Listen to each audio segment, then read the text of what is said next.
Today's is a bit of a sad one, but I think it's really relevant to our times. The book is Hard Times by Studs Terkel, and this is his oral history of the Great Depression.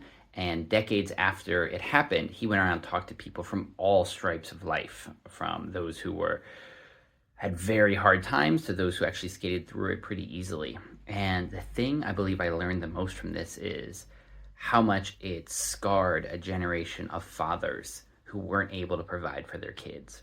Because I would have thought that the main vibe would be it's someone else's fault, it's a system's fault. But much of that disappointment and self hatred was directed inward. Men felt like it was their fault that they couldn't find a job, even though there was just no work, and no one understood why. Studs were talking about how the senators brought in all of these experts on the economy, and no one had any idea why this was happening.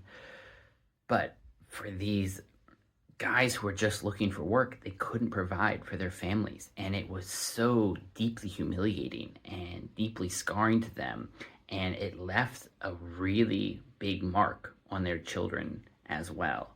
And I think anybody can see how that might be akin to today's times and our opioid crisis, which is also a crisis of connection, and the mental health crisis that we're seeing in general.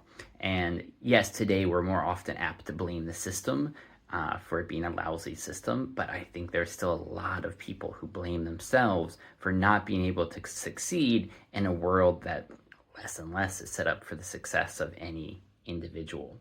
So this is one of the coolest things I've read in years, and I think anyone might find it really helpful to just think and understand more the sociology of what's happening around us right now.